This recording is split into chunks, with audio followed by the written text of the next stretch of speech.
74-ാം വയസ്സിലും ഇങ്ങനത്തെ ഒരു സിനിമ ഒക്കെ എടുക്കാന്ന് പറയുമ്പോൾ എൻ്റെ മമ്മൂക്ക നിങ്ങളെ സമ്മതിച്ചു. ഞാൻ കളങ്കാവല സിനിമ കൊണ്ട് വന്നിരുന്നുള്ളൂ കേട്ടോ. അയ്യോ പടം എന്ന് പറഞ്ഞാൽ മമ്മൂക്കയുടെ 8 മാസത്തെ ഇടവേളയ്ക്ക് ശേഷം മമ്മൂക്ക വന്ന് തൂക്കിയ പടം.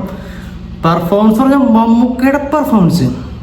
പിന്നെ സിനിമ വെച്ച് കഴിഞ്ഞാൽ നമ്മുടെ ജിതിൻ കെ ജോസും പിന്നെ ജിഷ്ണു ശ്രീനിവാസും കൂടിയാണ് ഇതിൻ്റെ കഥ എഴുതിക്കുന്നത്. നമ്മുടെ കുറുപ്പിൻ്റെ റൈറ്ററാണ് മറ്റേ ഇതിൻ്റെ സംവിധായകൻ ജിതിൻ കെ ജോസ്. പിന്നെ അത് പടം കുഴപ്പമില്ല, നല്ലൊരു രീതിയിൽ തന്നെ പടം പോണത്. പിന്നെ മറ്റേ നമ്മുടെ പ്രദീപ് രംഗനാഥ് എഡിറ്റർ, പിന്നെ മജീദ് മ്യൂസിക്.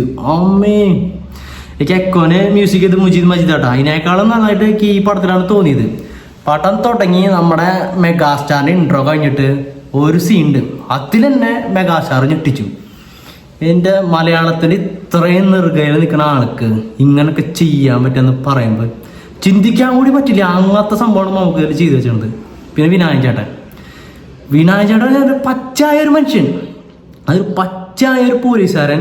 എന്താ പറയുക, സത്യസന്ധമായി സംസാരിക്കണം പോലത്തെ ഒരാൾ. വലിയ ബിൽഡപ്പ് ഇല്ല, ഇതില്ല നടപ്പായാലും എന്തായാലും ഒരു സിംപിളിസിറ്റി ഉള്ള ഒരു പോലീസുകാരനായിട്ടാണ് ആളുള്ളത്. വിനായകൻ ചേട്ടനൊക്കെ പെർഫോമൻസ് തന്നെ കിട്ടില്ലാണ്ട്. എന്തുകൊണ്ട് മമ്മൂക്ക പുതുമുഖ സംവിധായകർക്ക് ഇങ്ങനെ കൈ കൊടുക്കണം എന്നുള്ളത് ഇൻട്രോയിൽ നമ്മൾ മനസ്സിലാവും, ക്ലൈമാക്സ് നമ്മൾ മനസ്സിലാവും. 1-1.5 പടം. പിന്നെ ഇവിടെ അതിൽ കുറേ പേരുണ്ട്. അസീസിക്ക, പിന്നെ മറ്റേ DSRലെ നിതിൻ എന്ന് പറഞ്ഞ ചേട്ടൻ. അവർക്കൊക്കെ പെർഫോം ചെയ്യാനുള്ള സ്പേസ് ഒന്നുമില്ല, പക്ഷെ അവരുണ്ട്, കുഴപ്പമില്ലാണ്ട് അവരുണ്ട്. പിന്നെ ഉള്ള വുമൻസ് ആണെങ്കിലും അത്ര വലിയ പെർഫോമൻസ് ചെയ്യുന്നില്ലെങ്കിലും മമ്മൂക്കയുടെ വഴിയാണ് ഇവർക്ക് ഇൻട്രോന് വരുന്നത് പെൺപിള്ളേർക്ക്. പക്ഷെ പടം എന്ന് പറഞ്ഞു കഴിഞ്ഞാൽ ഇതിൽ മമ്മൂക്ക, എനിക്ക് അപ്പോഴും പറയാനുള്ളത് മമ്മൂക്കൊക്കെ ഇങ്ങനെ ചെയ്യാൻ പറ്റുമെന്നാണ് ചിന്തിക്കുന്നത് ഞാൻ. എൻ്റെ മമ്മൂക്ക, നിങ്ങൾ എന്താണ് ഇതിൽ ചെയ്തു വെച്ചേക്കണത്? ഒറ്റ പേര് മമ്മൂക്ക.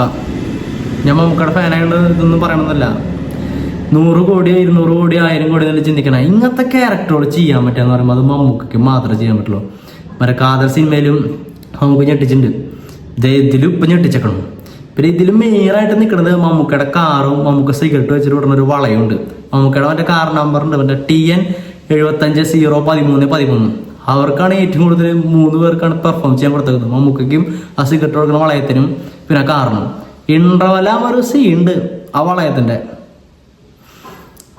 ഒരു സൈഡിൽ മറ്റേ വിനായകൻ ചേട്ടൻ ഇങ്ങനെ കേസ് അന്വേഷിച്ചുകൊണ്ടിരിക്കുന്നു, മറു സൈഡിൽ മമ്മൂക്ക ഇങ്ങനെ വില്ലിനെസ് കാണിച്ചുകൊണ്ടിരിക്കുന്നു. ഒന്നും പറയാനില്ല.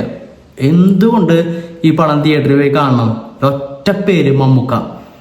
മമ്മൂട്ടി കമ്പനി പ്രസൻസ് അവരിപ്പോഴും പ്രോമിസ് കീപ്പ് ചെയ്യാണ്. അടിപൊളി പടം. അവിടെ വെച്ചാൽ ആനത്തല പടം എന്ന് ഞാൻ പറയില്ല, സിമ്പിളായ പടം, പക്ഷെ വൃത്തിക്ക് എടുത്തു വെച്ചിട്ടുണ്ട്. അപ്പം ശരി കേട്ടാ, കടത്തേല് കാണാം.